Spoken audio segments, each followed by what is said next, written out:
It's Bigfoot Collectors Club with Bryce and Michael.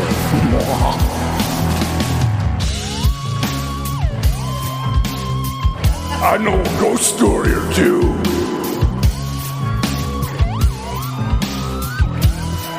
Let's do this. Hey everybody, welcome back to another episode of Bigfoot Collectors Club, the show where we talk to amazing guests about their personal paranormal history and share stories of high strangeness. I'm your host, Michael McMillan. With me always is your other host, Bryce Johnson. And our super producer, Riley Bray. It's week 2 of Wet Hot Alien Summer, a summer-long event where we are focusing on UFO and alien stories. Yeah. That's what we are doing. Why? I can't even... Dude, this fucking quarantine, I don't talk to anyone but dogs now. So now I literally don't even know. I'm losing my ability to speak. Jesus. Joining us this week for the celebration is actor and comedian... comedian. See, I don't get ready, guys. Buckle up. This is going to be a tough episode. You know him from Comedy Bang Bang, Younger, and the podcasts High and Mighty, Raised by TV, and Action Boys. He's got 3 of them.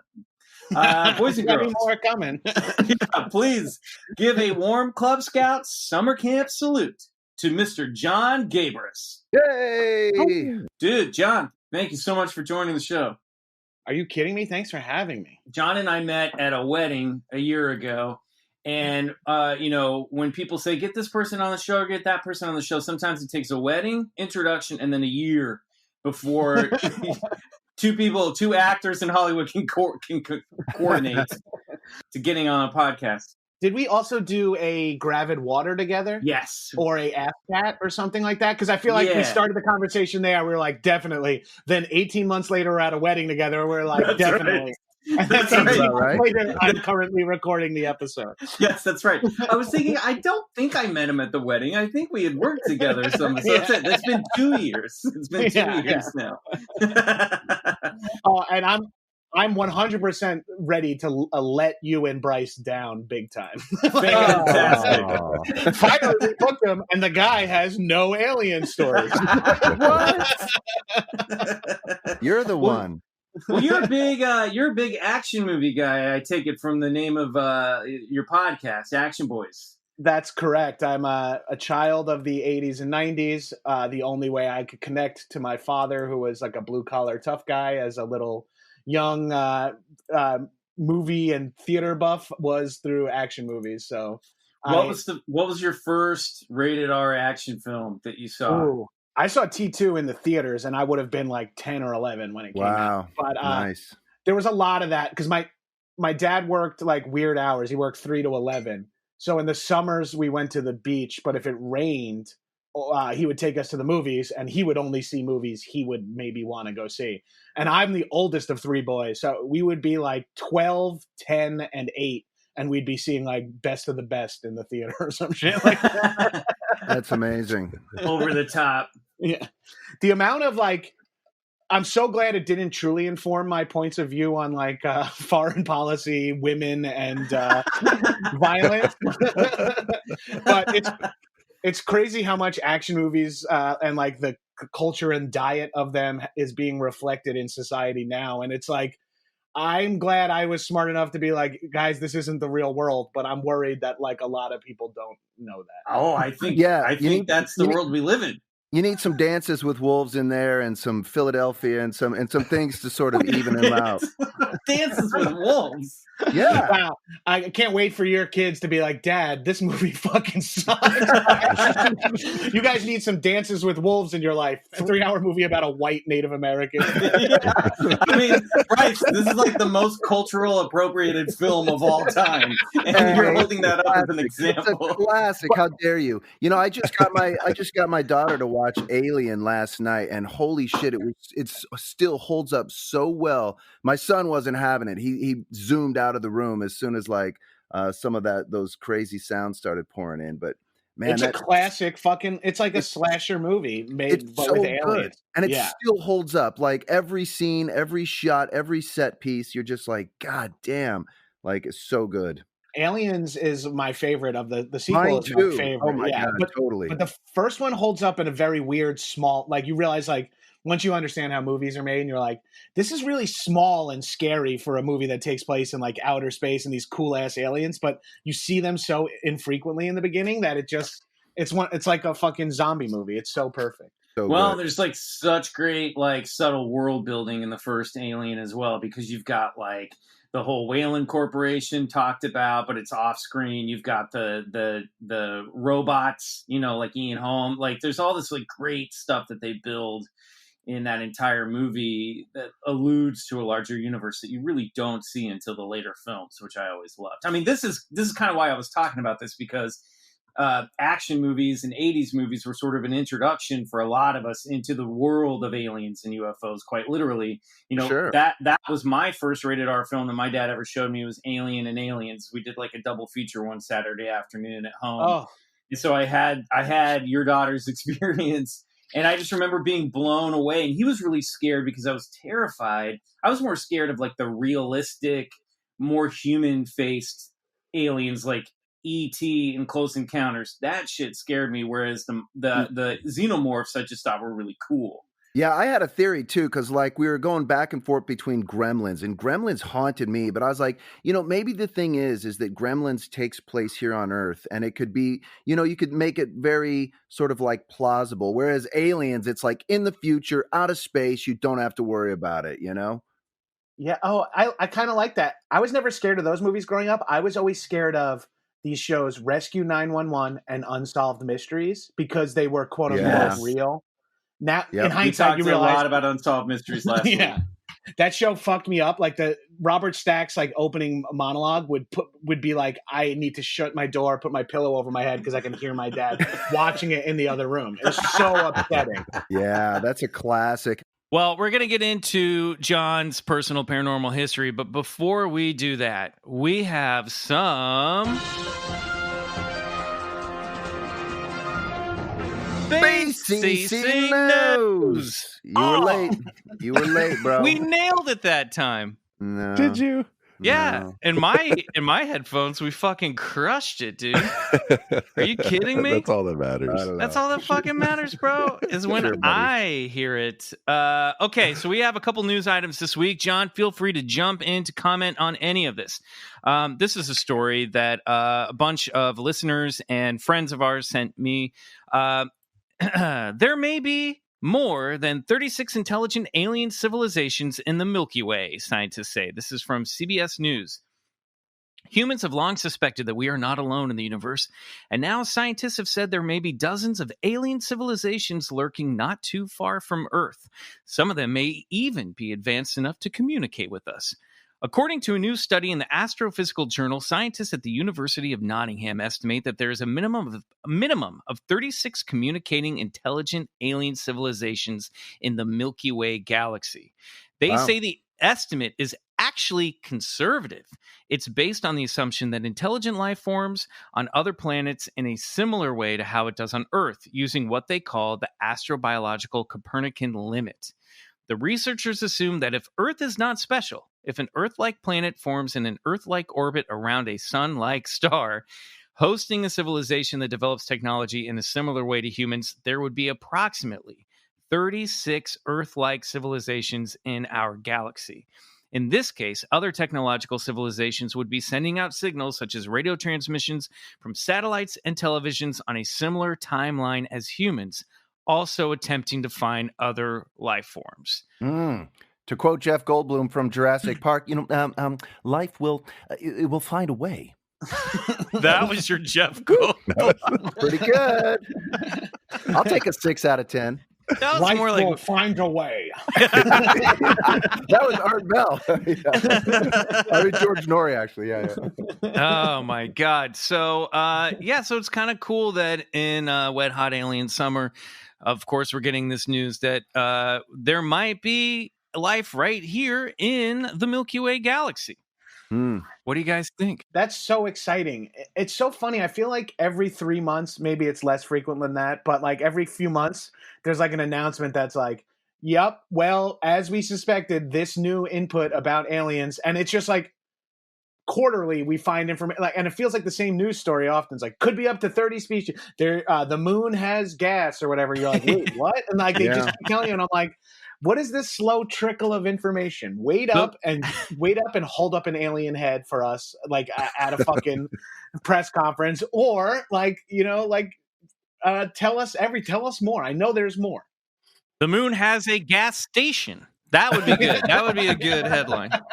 It's $3.75 a gallon though, so be careful. Yeah, right. Pricey. It does feel like sort of a new Copernican age where we're like finally starting to come to grips with the fact that we are not the center of, let alone the Milky Way galaxy, but the universe. You know, that for every star that we see, the billions and billions of stars, there's more than likely probably planets rotating around those stars, and there's got to be at least one in the habitable zone. And so, yeah, it's just like the numbers are going to skyrocket from 36 to, you know, to the hundreds, to the thousands, to in the millions. I think in the next few 10, 20, 30 years. But it's weird how the parallel between what's happening on Earth or in America and what's happening in the galaxy is like, hey, it turns out white straight men aren't the center of American society. And it's like, well, guess what? Humans aren't even the center of fucking society, people. And it's like, yeah, we got to start thinking way out. I'm not trying to compare race or religion or sexual orientation to aliens, but I'm just like, zoom out. Well, we're all fucking ants. I think that's actually a really good point, John. And this might be in a little bit more of a like woo-woo side of everything, but like, it does kind of make sense that as we are raising our global consciousness and our social consciousness here on the planet, we're also kind of elevating our galactic consciousness as well. And like, we're not going to be ready for interaction with alien life outside this planet unless we have our shit together here on Earth, you know, as far as I'm concerned. Yeah. Now, my question is aliens going to be the thing that brings us all together? Because then, like, people of all colors, financial backgrounds, classes, religions, we can all hate aliens together. Yeah, well, that was the old Ronald Reagan speech at the UN, you know. I often think that if an alien threat, how fast we would come together, you know. That was your Goldblum again? That was Goldblum. That was Goldblum. That sounded like Goldblum that time. Yeah. That was good. So this also brings up this. The article sort of makes a point about all of this. Previous calculations of alien life have been based on the Drake equation, which includes 7 factors needed to find the number of intelligent civilizations, written by astronomer and astrophysicist Frank Drake in 1961. The estimates have been extremely broad, ranging from 0 to a few billion civilizations. So basically, it goes on to say that if we find intelligent life, it is common, then this would reveal that our civilization could exist for much longer than a few hundred years.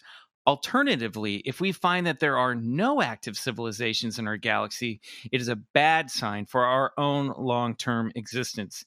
The scientist Concealis says, by searching for extraterrestrial life, even if we find nothing, we are discovering our own future and fate. And this is kind of the thing that I've always thought of like, if an alien species has evolved long enough to make interstellar travel, they've obviously overcome the destruction of their own existence, right?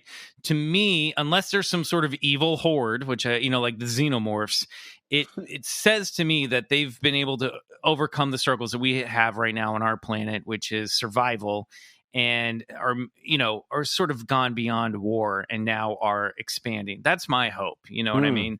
But you do hear sort of tales and cases that point otherwise, like, you know, with these Greys abducting people and you know, poking and prodding their reproductive organs. It's almost, you hear this narrative that, like, you know, somehow these alien civilizations, or at least some, like the Greys, have like lost the ability to procreate or to have the ability to emote and have emotions, and that's why they're sort of fascinated with the human beings, you know. Unless they're robots.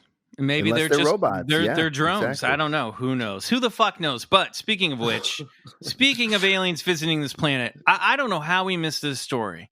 This comes from last May, and fortunately we have a recent update, so I'm going to try to nutshell all of this for you guys because we got to get on with the show. But Bryce, I don't know if you saw this, but there's been some big UFO activity in Brazil over the past month, especially in mid-May.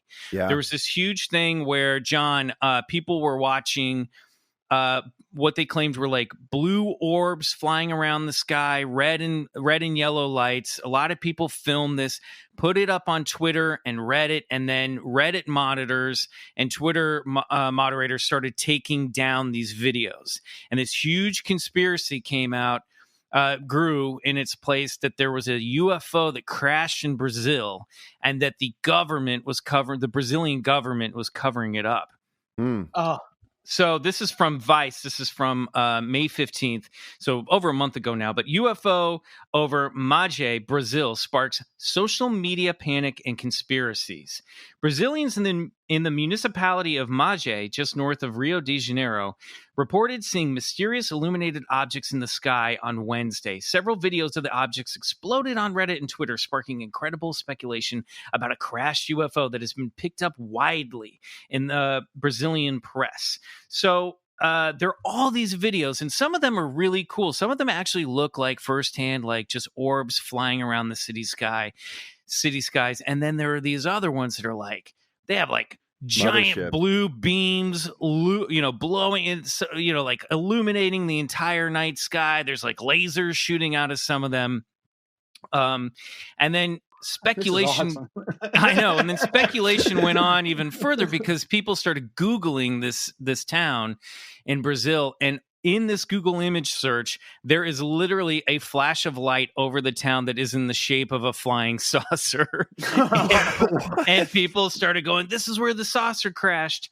And someone from Google had to contact them, had to make a quote saying, in this case, what people are seeing in the imagery is a reflection that is temporarily overloading the satellite sensor. Essentially, the sun reflected off the surface of that building at just the right angle to briefly blind the satellite. This is a pretty common phenomenon known as saturation or blooming. But that didn't stop Twitter and Reddit from blowing up over the past month that there is a UFO conspiracy, a UFO crash, and a cover-up taking place in Brazil. Now, MUFON, as of 4 days ago, according to the UK Express, that paper that is obviously a very reliable source of news. Very credible. Very credible. They said that the MUFON has looked into this, and they've basically said we've investigated all of this, we've looked into all the sources, and this is 100% a hoax. So MUFON has decided this is all bullshit. But some of the early reports and some of the early videos really do just look like cool shots of orbs flying over Brazil. So maybe it started off as one thing and then it got fictionalized as the momentum grew. This is my constant struggle in my desire to believe versus my understanding of the power and the lengths a government will go through to just make a dollar.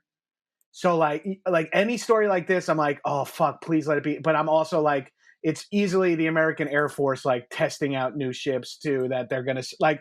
Just the military industrial complex is so it's so in the back of my mind, and especially now with just like the absolute distrust of the government. My fucking Fox Mulder trust no one.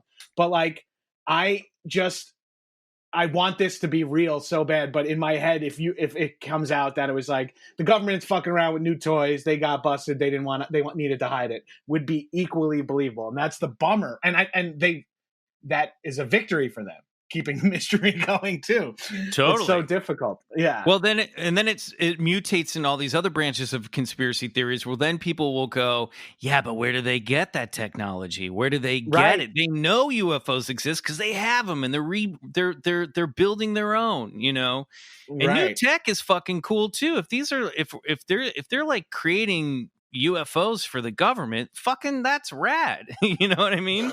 But we won't know about it for another 20 or 30 years, if at all. I mean, the stealth bomber, supposedly all the Area 51 shit was really just about the stealth bomber, coming out in the late 80s, because it was a top secret, radar snubbing aircraft that a lot of people thought was secretly a crashed UFO being studied. You know, I think a lot of people don't know too, but South America is a real hotspot for UFO activity, especially countries like Brazil. I mean, they have hundreds and hundreds of caseloads of strange UFOs and contact experiences, probably equal to or more so than the United States. Yeah, they bring up that point in this article, and this is a really in-depth. There's lots of crazy branches to this, so I'll put up the links in the show notes. You guys can go take a look and judge for yourselves what you guys think is going on in Brazil. Okay, John, we ask all of our guests. You've already hinted that not much is there, but what is your personal paranormal history? Were you excited about this stuff as a kid? Were you scared of ghosts? Did you believe in any monsters? Were there any urban legends where you grew up? Oh yeah. So I'm a lifelong, I believe in all of it, and I'm craving fucking proof. Like that's all for myself. I want an interaction. I want a first a first kind encounter. Not wait, is that the one where I get fucked? Maybe I want that. Well, you know what? To be fair, I'll if I have to fuck an alien, I think that's like a pretty solid story. I mean, there's your proof. Yeah. Live a little, you know? I'll definitely win a fucking moth story slam if I get pegged by a hybrid or some shit like that. But for me, I've always believed, even as a kid, I just thought it was crazy that like we know other planets exist and we've never been there. So how can we just be so sure of what's going on there? And then like as you get older, like I was born in the early 80s, so like alien information, I feel like, and maybe this is just me centering myself in the narrative, but I feel like information about aliens and UFOs and the paranormal have sort of just increased as like when I was like 10, it was like, it's silly. When I was like 16, it's like, it's real. And now that I'm 38, it's like, the government is using your tax dollars to, and I'm like, just slowly going to be the guy screaming on a street corner in no time. Yeah, absolutely. I mean, it's been a big few years, especially for the UFO topic. I mean, ever since that, New York Times article kind of broke loose the fact that the government is interested in the UFO phenomenon and they are spending tax dollars to sort of study this. I think people are, and the government not too long ago just did recognize those videos as being truthful and that they do recognize unidentified flying objects. So now people sort of feel vindicated. They sort of feel like, okay, these things are real. Now they're moving on to questions of like, well, what are they and who are they? Yeah. And how long have we known about them? The bummer of logic, and this is like the other thing that my belief system is constantly fighting against, as I previously said in the Brazil story. It's like, it could easily be like, oh, it's China's newest weapon. It's blank's newest weapon. It's like, and it's America's newest weapon, and saying that they're aliens is safer than saying like we have dope tech to like bomb our enemies. Well, totally. but that dope tech would have to defy our current laws of physics. I mean, some of these crafts, the way that they move and the way that they change angles on a dime, I mean, it really just breaks the laws of our, current understanding of physics. So, I mean, if that is government tech, then they're hiding a whole laboratory of new science in their pocket as well. Yeah, either way, we're on the precipice of something wildly interesting. Like that's whether it's like advancements in Earth technology to a degree that they can't even inform us of yet. But like it would be sort of a parallel to the stealth bomber thing, where it's like, wow, it's not even coming up on radar. It would have to be alien tech to be that, but at the same time, it's insane for us to not believe that there are other things out there that are as advanced, if not more advanced than us, or less advanced.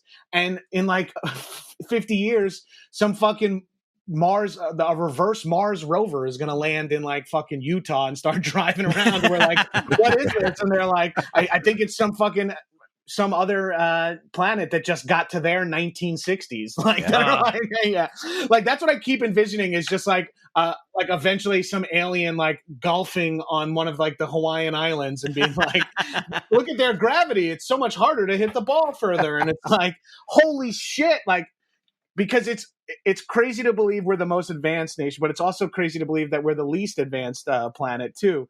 So there's chances like of so much out there. And and I'm sorry, I did get baked before this conversation, so I am on full on this guy mode. But there's so much shit on Earth we don't know. There's so much shit on Earth we don't know about. The fucking under the sea is as much discovered as outer space, and like that's like we know there's fucking weird shit down there. We know there's weird shit out there. Now we're getting to the abyss territory where maybe these aliens and these crafts are coming from underwater civilizations. Yeah, maybe they landed already a long time ago. You know what I mean? Like, we don't fucking know. I mean, maybe we are the aliens, John. Maybe we are the aliens. I feel like there's plenty of species of animals and, people that would argue that you're correct. that we're invading America.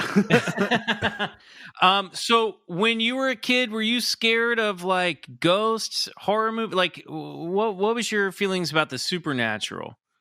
I think I wasn't as afraid of the supernatural as I was curious about it. I was definitely more afraid of like crime because I'm like as I said, a kid of the 80s and 90s, and that's what was just like spit down your throat. That's not an expression. That's what shoved down your throat, spit down your throat. I just revealed a little too much about my personal life, but what was your interaction with Gruff McGruff? Like the crime dog. Hey, John, get over here and open your mouth. I'm going to spit some crime down it. Teach you a lesson. But I was more scared of that. I was very curious, and we were around that time. I feel like a lot of the media around alien abductions, there was less like fantastical movies and more like this is based on true events, or at least that positioning. The number one thing that's burned into my head media wise about this is the Fire in the Sky trailer. Oh, yeah. Shit. Travis Walton story, sure. Yeah, not even the movie, just the trailer. The moment when I can do the body language of when he looks up and the light beam hits him. Like his silhouette is like, it's like a Shawshank Redemption-esque silhouette, and it's burned in my fucking mind. I have chills full on. If we were on camera right now, I can show you. I have goosebumps on my arms and legs right now. Because that shit was burned into my mind of like, that's exactly how it happens. And there was something so visceral and so real about that visual. And the fact that the movie is touted, it is someone's story, allegedly, it's right? Such a great case. Yeah. And, we have yet to do it as a story of high strange. What the fuck is happening?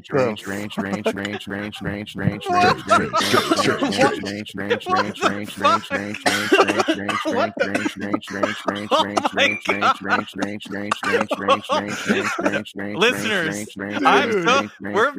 we are freaking out.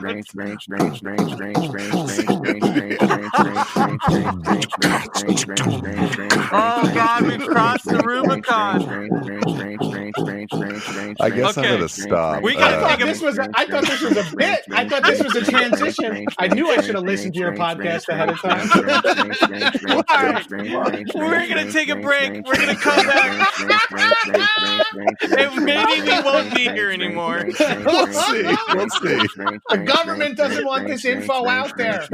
Oh shit! Better take a hit. John, we'll be right back.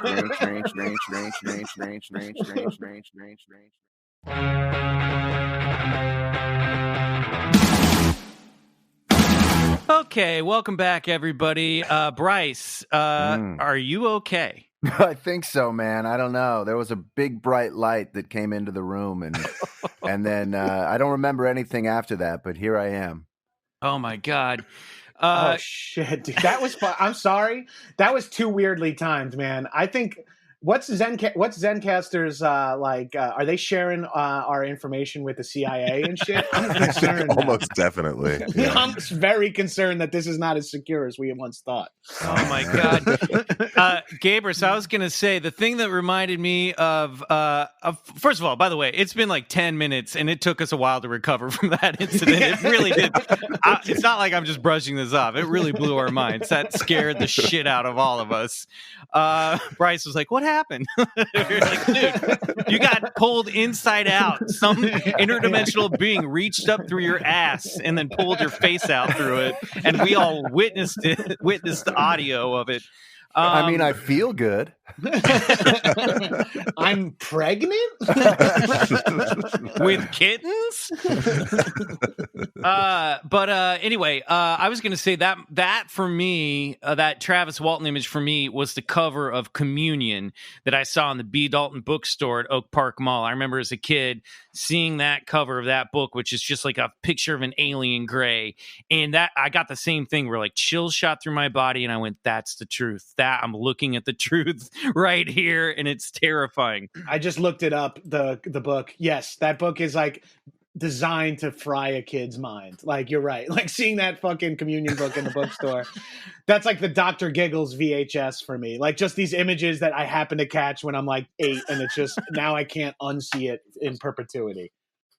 I think the thing that scared me about all this stuff, and like, especially like Robert Stack in Unsolved Mysteries, who could like, he would narrate a UFO landing just as straightforward as he would narrate a kidnapping. You know what I mean? Right, So he made everything sound just as equally plausible. And the thing that fucked me up about it was I felt like, okay, when I was little, I thought these things existed, and then grown-ups told me they didn't.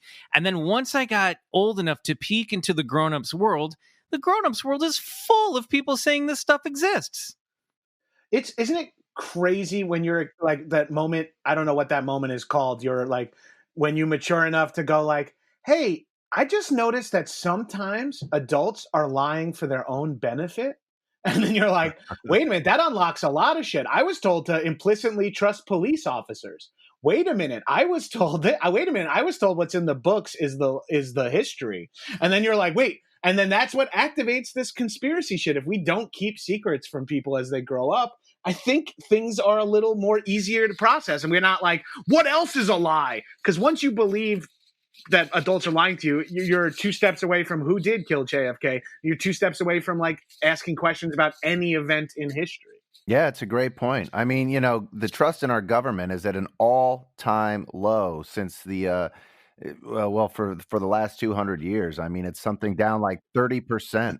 Yeah, it's been trending downward for a while, for sure. It really has. You know, I think it just hits a point where you're like, when you're a kid, your world is the home you grew up in, your family, whatever that makeup may look like, school. That's it. You really have to color in the lines as a kid. And then once you're just kind of like set loose, and you're like, wait, no one even fucking knows what reality is. This is all wild, you know? And really, like, your upbringing doesn't necessarily prepare your brain for any of that, you know? It's too, I don't know. Guys, it's almost like the system's broken. So wait, Michael, you saying that Robert Stack, or maybe it was Bryce, but saying that Robert Stack delivered that information in the same way. Yeah. And also the 90s is where we were told that crime is like scary, and like drugs will kill you, and having sex will make you have a baby and get addicted to crack, like all that shit. So we're just getting that propaganda all day long in school and in extracurricular activities. So you're primed to believe that. So if Robert Stack delivers like an adult man kidnapped a child from a blah, blah, in a van, you're like, of course I know that's true. And then he's like, an alien landed in Washington. You're like, of course that's true. Like, you've been developed to believe one thing. So when an adult authority figure tells you something else, you're like, got it. And then you grow up and become a 41-year-old man who gets together with his friends and makes this podcast and still has no answers and maybe more questions about the world and himself than ever before. Yep. All right. Gabrus, we have a game that we like to play with all of our guests. I'm going to go down a list of phenomenon, rapid fire style. And you're going to, if you're into it or open to it, you're going to say, believe it. If you don't believe in it, you're going to say bullshit. This is a game that we like to call bullshit or believe it. Believe it, believe it, believe it, believe it, believe it, believe it, believe it, believe it, believe it. I thought if that happened again, I would have just fucking believe. All right, here we go. Gabrus, on your mark. Get set. Ghosts. Believe it. UFOs. Believe it. Bigfoot. Bullshit. Little gray aliens. Believe it. Out-of-body experiences. Believe it. Demonic possession. Bullshit. The Bermuda Triangle. Bullshit. Alien abductions. Believe it. Loch Ness Monster. Bullshit. Time travel. Bullshit. Mothman. Bullshit. Reincarnation. Bullshit. ESP. Believe it. Haunted houses. Bullshit. The Illuminati. Believe it. There's a face on Mars. Bullshit. Skunk ape. Bullshit. Heaven. Bullshit. Hell. Bullshit. Sea serpents. Bullshit. Poltergeists. Bullshit. Chupacabra. Bullshit. Atlantis. Bullshit. Life on other planets. Believe it. Parallel dimensions. Ooh, bullshit. The apocalypse. Believe it. Life after death. Bullshit. Woo! Wow, well you're played, more yeah. bullshit than believe it. That was surprising. Yeah, I find I have a hard time with cryptids and anything religious. Mm-hmm. You know what I mean? Right. Like, so those are the two worlds. I said believe it for ghosts, but I believe in aliens more than ghosts. Does that make sense? Like, Yeah. I don't. Yeah. I believe in the and I also believe that a lot of the paranormal stuff outside of alien stuff can be explained away in like thousands of ways. Like, there's just too many other justifications for stuff like that in my book, and less so for alien. Like, it just feels to me that it's more believable that the universe is bigger than we think, than that there is a otherworldly presence on here with us. So when you think of Bigfoot, what do you think of? What do you picture in your mind? I picture like a Harry and the Hendersons kind of Bigfoot, like a big ape-esque, ape man hybrid that lives in the deep forest. And is there just one, or are there a species? Ooh, that's a good question. I believe that it either was a species. Like, if I had to start trying to justify Bigfoot in my head, I would say maybe at one point there was a species and there was one that was left over, or it's legend, or there are some sort of like bear-like animals that we don't see too frequently. Interesting. Right. That's interesting. Whenever someone says bullshit on Bigfoot, just because, it's the namesake of our show and we're not really focusing on Bigfoot this week, I'm always curious because, like, we have our own ideas about it. And then I realize that for some people, Bigfoot's kind of like Santa Claus. You know what I mean? It's just like this hairy man who lives in the woods, whereas we are so far down the rabbit hole that we're like, it might be a species from another dimension that crosses over here to eat plants. Yeah, well, it's hard to discount the hundreds and hundreds, if not thousands, of eyewitness testimony of people who have reported, especially hunters who have reported seeing this thing with their own two eyes. So yeah, I'm with you. It seems very fantasy-like, but man, I have a hard time sort of looking at all the evidence and saying that there's nothing there. See, my main issue is with eyewitness accounts. Like, that's the thing that always breaks down for me, because, like, as we know from the criminal justice system and from stuff like this, not only do people lie, but people make mistakes way more frequently than people lie, probably. And I just think a lot of that stuff can be explained away. Like, it's rarely corroborated. Everyone has cameras on them now, like, full time. You know what I mean? Like, if there is a Bigfoot, there's a reason why we're not learning about it. And I feel like it could easily just be some fucking 8 people saw this one dude who, like, lived in the woods fucking full nude, and he was a bodybuilder or something like that. Like, you just described Bryce's future. Fingers crossed. if I play my cards right, I could end up being a fully nude furball living in the fucking Pacific Northwest, and I would love it. So you've never ever had anything that you've witnessed, seen, or experienced, you're like, that was fucking weird, and I don't know how to explain it. Yeah, I've had moments like that, and trust me, I'm seeking out weird experiences. I'm doing hallucinogenics when I'm in the woods by myself. I'm constantly I'm doing things to be like, let me get connected. Let me let me open up the third eye. I'm seeking out knowledge. I'm very curious, but I just, you're doing the work. Yeah. What's the closest you think you've gotten? There's like this haunted, street on Long Island where I grew up called, Mount Misery. And it's like a road that goes through the woods, and allegedly there's like is an abandoned church on this road, and allegedly like Satanists have it at night, and if you drive by and the cross is upside down, you better get out of there. Don't go at night. They've seen like figures hanging from trees and stuff like that. That's what the legend is. But one time when I did drive that street, we did have some sort of weird headlights behind us for a long period of time. But then when the street, like the dirt road eventually narrows so much that you have no choice but to do a 3-point turn. And then the headlights behind us went off. And by the time we turned around, there was no car there, if there ever was a car. Like that was That's most creepy. It was truly creepy. And in the horror movie sense of it, we're banging out a 3-point turn in my friend's car, which was a 1975 Ford LTD, which was about the length of a fucking station wagon, but was just a car. The hood was like the longest hood I've ever seen on a car. So we're doing like a 21-point turn in the woods with headlights facing us that then just go like, and we're bugging out now because we're like, this person's going to do something to us. But I'm like, hurry up and get facing that way and get your lights on so we can see what's going on. And by the time we do that, there's nothing there. And it was like true horror movie, like 2 girls, 3 guys. We were drinking and smoking and like, let's go for a drive to the haunted street. Like everything about it is as cliche and as narrative as you would imagine. But that's great. I still felt something there. Again, for me, it's just as believable that there are assholes who hang out by the street that's supposed to be haunted and like half prank people as there is that it is like something supernatural there as well. Right, but which came first? Oh, yeah. And that's the thing is like, was there one event or smaller events that now is being perpetrated in a larger way? Like, was there 1 or 2 actual abductions, and then that implants the idea of abductions to people when they have mental breakdowns or weird spells or some sort of misfiring in their neurological system.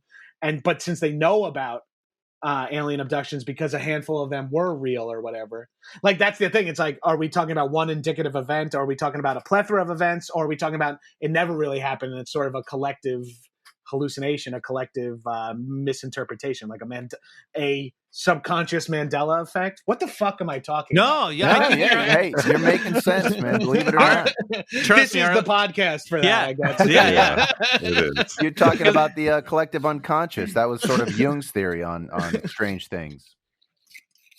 Yeah, and then what gets it implanted there? Like an actual event, or is it just sort of like are people being possessed, or does everyone have sleep paralysis? Are people have like there's like sort of, or does the idea of demonic possession lead us to sleep paralysis, or is it if B then A?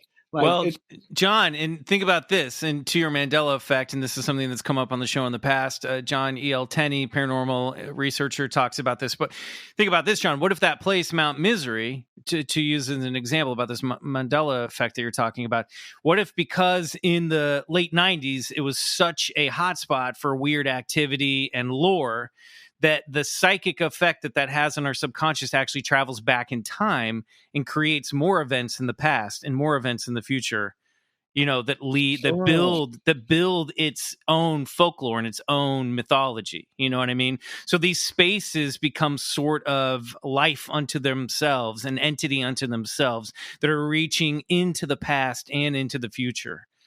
You're tapping into a little bit of something that I've lately been getting into more and more. Something I've started to believe in more and more, and it's sort of just like collective energy. And like I think that's a phrase is maybe a real phrase, but I guess what I'm saying is like if enough people just start thinking like, hey, I hear that this place is weird, and then enough of us are directing that energy there, that thought, whether or not it manifests in actual things or it manifests in other people's subconscious thought, like that's an interesting, like an example I've been using lately is that like, I just believe there's so much negative energy being directed towards Donald Trump right now that it's somehow like going to affect him on a level like that we don't understand. Not just like enough people replying like, fuck you to him on Twitter. I mean, like just the idea that so many people hold so much negativity towards him that it's weirdly gonna be debilitating for him. Like, I don't think he can live if he gets a second term, God forbid, it's a possibility. But if he gets it, I don't think he can make it 4 years solely because of the energy of the human psyche is against him. It's one of bound those. to manifest. Interesting Yeah. thought, yeah. Yeah, and it with anything in life, like attention is attention, whether it's negative or positive. You know what I mean? It might just end up being the result of like it might feed off it, or it might implode from it. Who knows? But to your point, in that moment where you guys went out seeking something weird to happen at Mount Misery, something weird did happen. Whether or not it has a rational explanation or not, you'll never know, because if it did have a rational explanation, you weren't given that. You were given the weird event, right? Right. So right. What ultimately matters at the end of the day, that it's just a matter, it's a way of looking at it. So I think that's an argument towards your point, or a point towards your argument, which is you guys went looking for something weird and you got something weird. Whether or not it was an old man in a truck, fooling a bunch of teenagers, or some sort of specter following you guys, something strange, you got the thing that you were looking for. It's like that book, The Secret, you guys. Yeah. Yeah. Well, also a little bit of confirmation bias there too, of like, we want something to happen so we can make it an event seem like something can happen. Like you can, and who knows, that story happened in 1996, 1998. Like I could have just every year added 1% more shading of, and that's another thing I believe in as someone who knows how storytelling works and the oral tradition. I wonder how frequently 1% more is shaded in of the unusual to these stories every time they're being repeated or told or passed along and stuff. Just knowing that that's a possibility.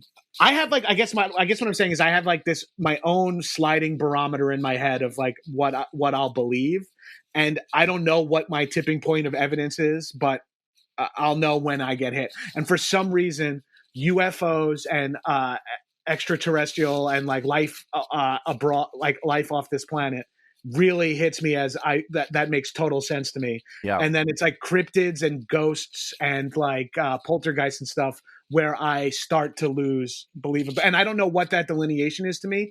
I might make the argument that science justifies life elsewhere more than science justifies ghosts and paranormal stuff. And am I using paranormal incorrectly? I'm sorry. No, you've got it. In fact, I don't think you are. And in fact, if anybody uses it incorrectly, it's this podcast. So don't worry about it. Yeah, because I'm delineating between aliens and ghosts, which I think are the two divisions here. And to me, I find aliens, and I am, as I get older, getting a little more into the as I was saying earlier, the feeling of vibes and emotional collective feelings and stuff. You go to one rally or protest, you can feel the energy, and it's this is, or one concert that's hitting correctly, you're this is something more than just people listening to music. Yeah, there's an energy. Yeah. So that's where that's my line. But I'm dying to have a ghost interaction. I'm dying to see for real, an unexplained beast, and cryptid is the right word for these guys, right? Yep. Yeah. But along the same lines, cryptids are the thing that makes cryptids potentially believable for me is the fact that there's swaths of undiscovered parts of the ocean and Earth still. There might be things on this planet that we're calling cryptids, but would we have called a wolverine a cryptid in the 1600s when we first saw at that some guy? point? Yeah. Well, yeah. Or the Komodo dragon is the perfect example of that. Yeah, the giant panda, Komodo dragon, large giant squid, all those things were later validated by science. Yeah. The definition of cryptid, I think, is just literally a hidden animal. It's just an animal that hasn't been quote unquote discovered and cataloged yet. Yeah. So, I think all of this is going to play very interestingly into your feedback on today's story of high strangeness, which we're going to hear right after this break.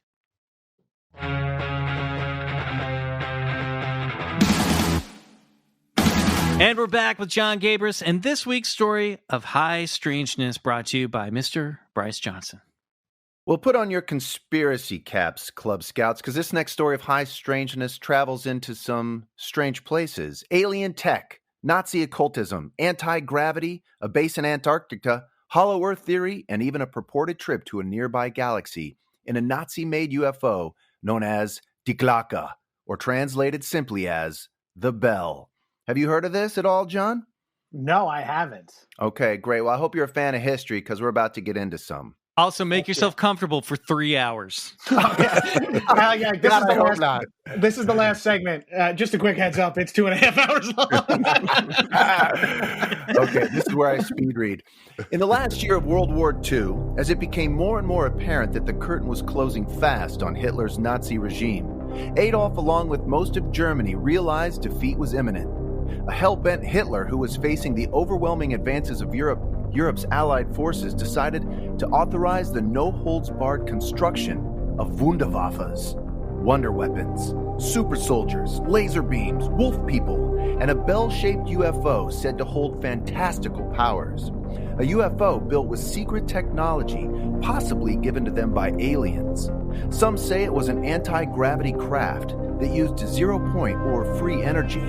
Some say it was a time machine that could launch Hitler and a few of his besties forwards or backwards through time. A more Hitler and his besties. Sounds like a show pitch right there. The travel through time. We would travel through time. It's like a Riverdale reboot. You know, it's like of Hitler's teenage years. A more rational mind, however, might recognize it as a last-ditch effort to create a supernatural narrative of superiority and otherworldly dominance. Of all of Hitler's Wunderwaffe projects, by the way, if you're at home, you might want to consider taking a shot every time I say Wunderwaffe, the Bell was the one most cloaked in secrecy. With a wide bottom and a narrow top, it was said to be 12 to 15 feet high and roughly 12 feet wide, made of various exotic metals. Just imagine a giant old church bell with a cockpit inside and a swastika on the outside. Witnesses claim that when the bell was operational, it produced a loud hissing or buzzing sound that caused some German scientists to refer to it as Der Bienenstock, the German word for beehive. The Bell flying saucer was said to be powered by a liquid fuel known as Serum 525, with witnesses describing the fuel as cherry red, violet, or maroon in color with a viscous, dense, and gooey texture. Some claiming this liquid was actually red mercury. The supposed serum was placed inside the large counter-rotating cylinders that spun at high speeds. The rapid spinning, combined with the highly charged electrostatic hull, created an anti-gravity propulsion system that, if powered correctly, could take the craft to unimaginable heights and speeds. I mean, there's always got to be a secret sauce, right? Whether it's Serum 525 or Bob Lazar's Element 115, you need the secret sauce. It's like the part of the story that's like, how does this work? It's just magic. It's just magic sauce. Yeah. Magic goop made it all possible. How we got the magic goop, not important. Unobtainium. It's like, exactly. I think I should state here, in case you didn't know, that the Nazis were obsessed with occultism, supernatural agency, alien channelings, and especially interstellar travel. So much so that Hitler charged one of his top lieutenants, Heinrich Himmler, with organizing a secretive SS group called the Ahnenerbe, a think tank comprised of scholars and scientists from a broad range of academic disciplines tasked with creating and promoting racial doctrines of supernatural superiority to galvanize the German people into believing a made-up mythology that the German people were somehow descendants of a superior and ancient race of Aryans. Sadly, a fictional mythology with an acidic aftertaste that still lingers. Hitler figured that if he could somehow access or even mimic the type of power and propulsion seen in the UFOs floating around the Deutschland, then perhaps the Nazis could use those powers as a bargaining chip to bring the Allies to their knees, or at the least, to the negotiating table to improve the terms of the surrender for the Third Reich. Now, I know you're probably asking, how real was this Nazi bell, and did it really do what it was intended to do? I guess the simple answer would be, although it was indeed a real project with a very real object at its center, it's highly unlikely that it was capable of interstellar travel, because think about it. If it was capable of traversing the stars or traveling through time, as some say, how would a human occupant survive such a voyage? To which you might say, alien oxygen masks. And I would say, okay, touche. That being said, One should never underestimate the prowess and capabilities of Germany's top scientists and engineers, most of which were told to abandon the projects they were working on and get to work on this Wunderwaffe. Unfortunately for them, a lot of them would wind up murdered or missing, including General Hans Kammler, the SS general in charge of the Glocke project, who some conspiracy theorists claim sold his secret tech to the United States in exchange for his life. Most likely he was murdered by his own Nazi troops who were ordered to clean it up. But that was the way of the Nazi party, leave nothing behind. You know, it reminds me of a great scene in that movie 1917, which I highly recommend, by the way, where the lead character, Lance Corporal Schofield, played brilliantly by George McKay, is traveling past a farm's field where all the cows had been needlessly shot by the Nazis, who didn't want the invading forces hot on their heels to have anything about it left behind. Nazis weren't fighting in World War I. Right. Not shot by the Nazis, shot by the Germans. How dare you, sir? I'm just saying. Yeah, That's a good point. It's a good point. Valid point. Valid point. Listen, I'm already nervous we're making the Nazis sound too cool. Yeah. So we got to make sure we get some of our facts straight. Right. Anyway, they didn't want meat to feed the armies that were hot on their trail. Anyway, back to the Wunderwaffe. The Nazi Welt scientists and engineers who somehow did manage to escape the fatal grasp of Hitler were more than likely recruited by the OSS, the Office of Strategic Services, a wartime intelligence agency of the United States during World War II and predecessor to the CIA. Scientists like Werner von Braun, inventor of the V-2 rocket, who along with some of his top colleagues and associates were given immunity and citizenship to the United States in exchange for their dedicated work on America's burgeoning space program, which would no doubt lead to man's walking on the moon. This exchange program we now know as Operation Paperclip.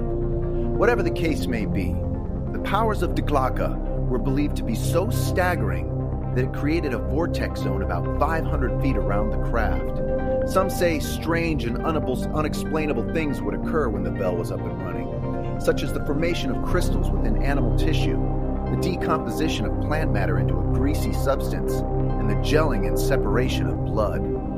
All very diabolical powers indeed, but certainly not free-range air dominance.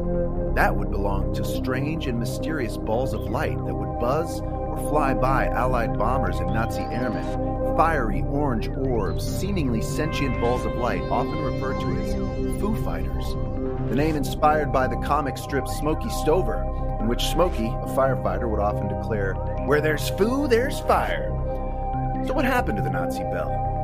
Conspiracy theorists abound, but more than likely, it was destroyed.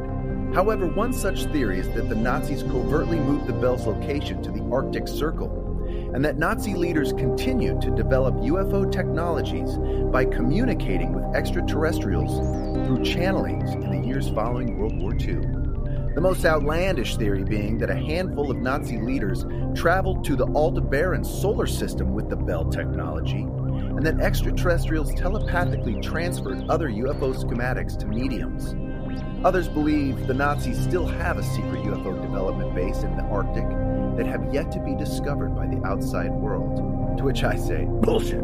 But then again, an acorn or bell-shaped craft with strange hieroglyphics did crash in Kecksburg, Pennsylvania on December 9th, 1965, as Michael so aptly revealed in our last episode.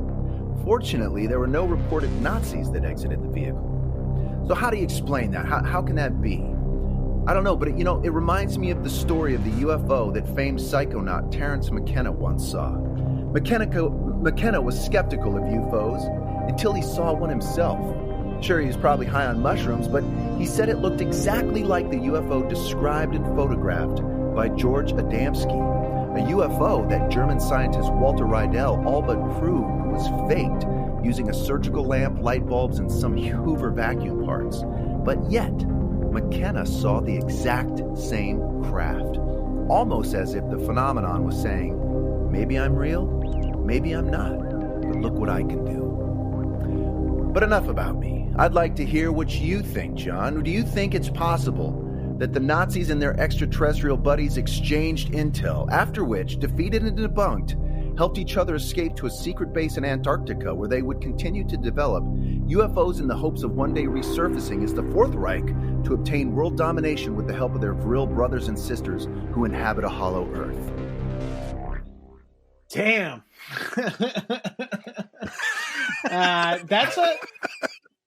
That's hard to determine. It's also crazy to imagine. It's crazy to imagine Nazis working with anyone else, because then that would make them not the superior race. Like if they were learning from aliens, they would be right there having like perfect evidence that they are not the superior race. Like that is a very good point. Yeah, yeah. Like, absolutely. And so hard to believe that they would collaborate with anyone, especially people that different.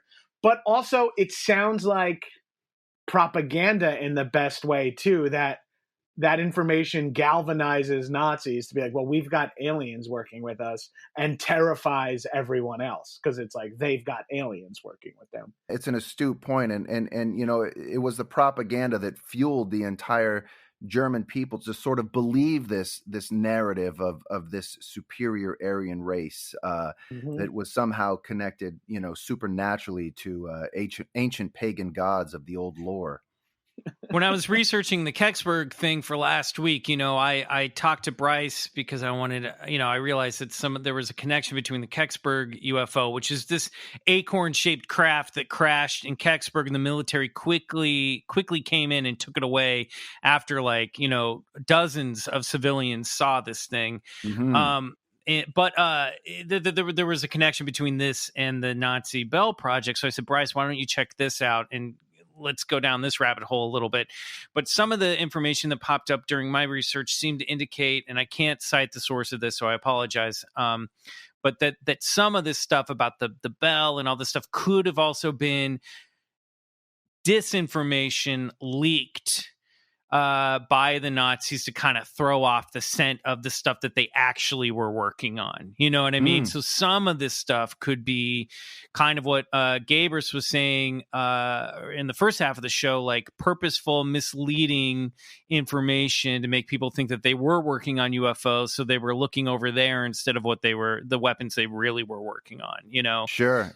Who knows? There's a whole other subject of UFOs developing UFO-looking like craft, like the typical UFO. They developed those too. I believe they were called Reisenbauers or something like that. But you mean like a flying saucer shape? Yeah, like flying saucer shaped aircraft. So they really were trying to control this narrative of like, or at least capitalize off the strange crafts that people were reporting over Germany. So wild. Oh, yeah. I don't know. Gabrus, concluding thoughts.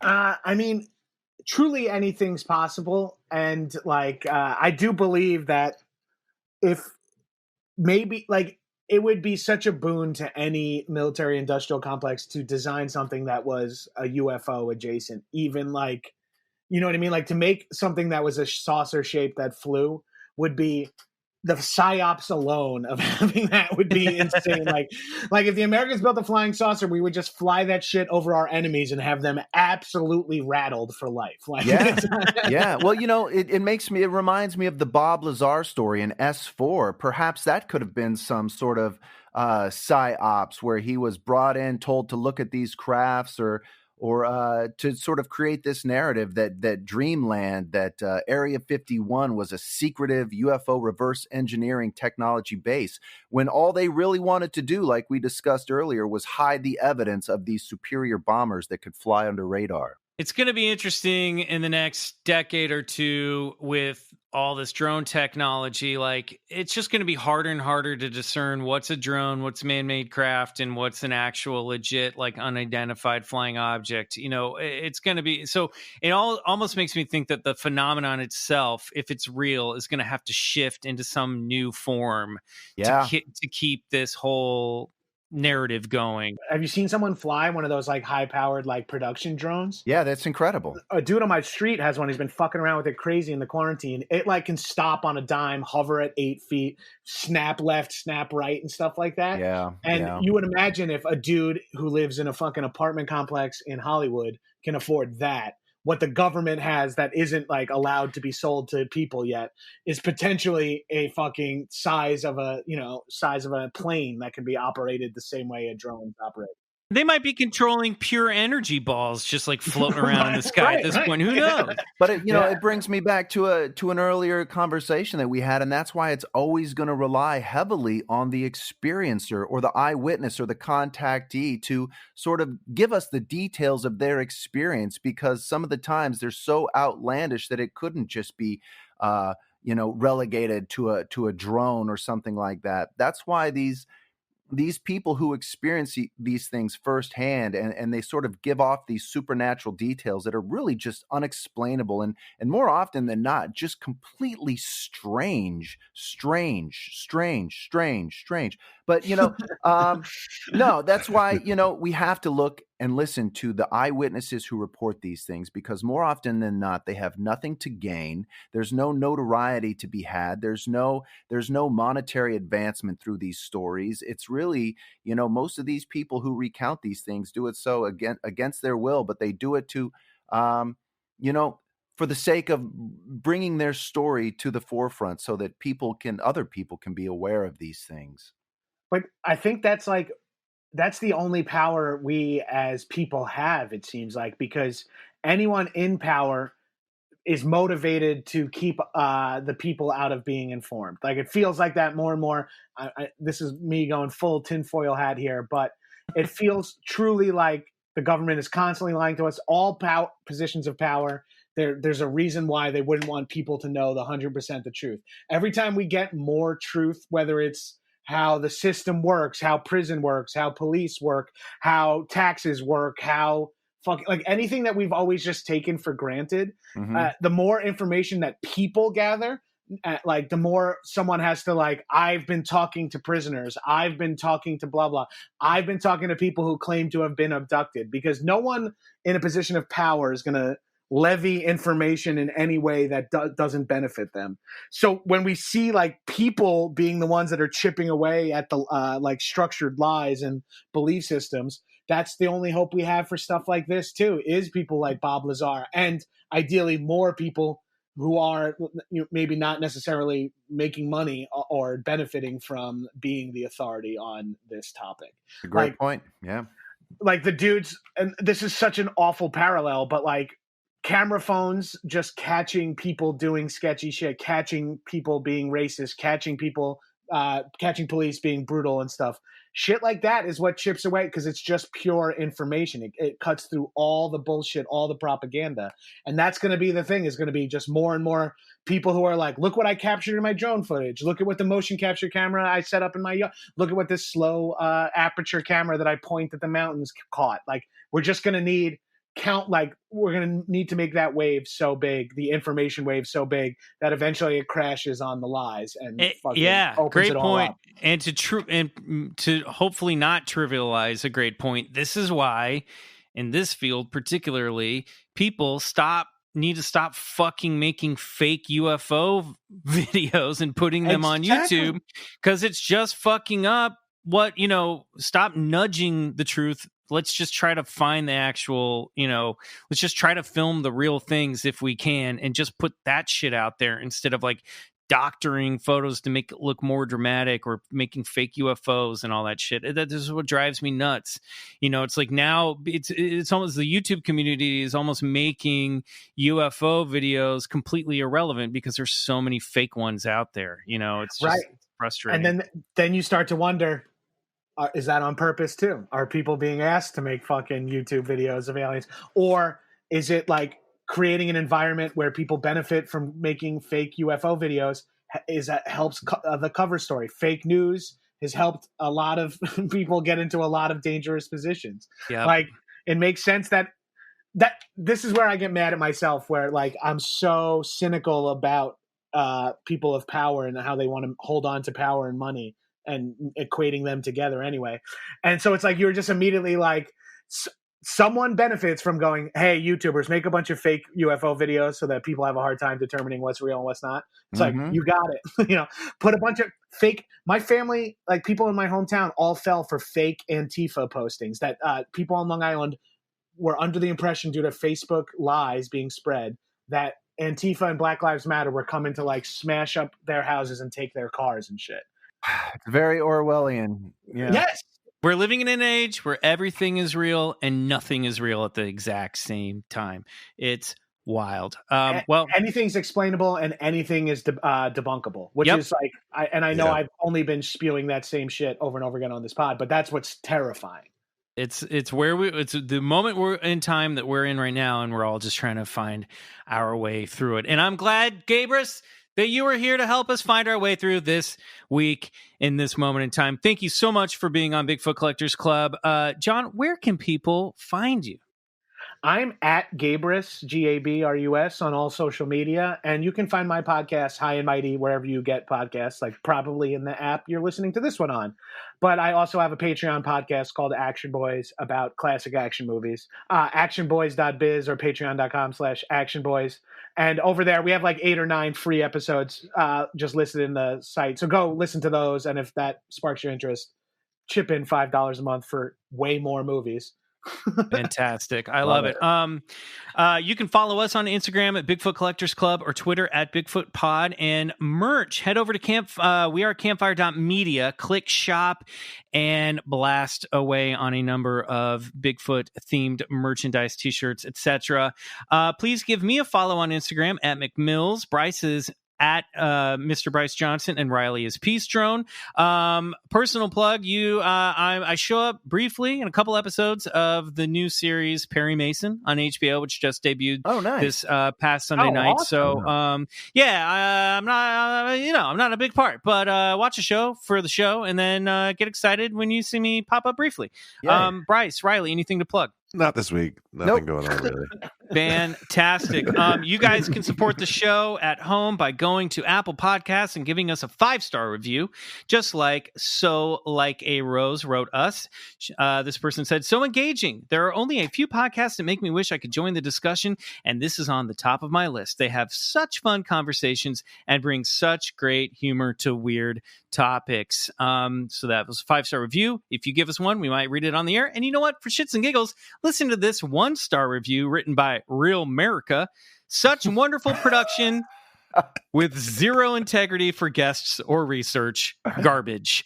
I looked at some of the other. This one's entitled Desperation. I looked up Real America's other reviews, and this person, I'm not going to say he, seems very angry at the Clintons. So keep that in mind when you're reading a 1-star review about our podcast. He liked the production, though. You know, we got him there. Riley fan. They got a Riley fan. All right, everybody. Thanks again to Gabrus. Until next week, I remain Michael McMillan for Bryce Johnson and Riley Bray. Good night. And go get regressed.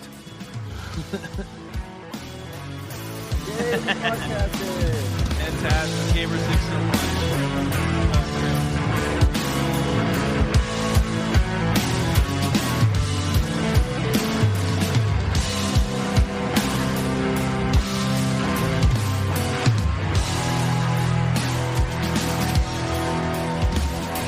Bigfoot Collectors Club is produced by Riley Bray. Our theme song is Come Alone by Suneaters, courtesy of Lotuspool Records. If you like the show, please rate and review us on Apple Podcasts. It really helps get the podcast to more listeners. To support the show, check out our Patreon page at patreon.com/Bigfoot Collectors Club and unlock multiple reward episodes every month.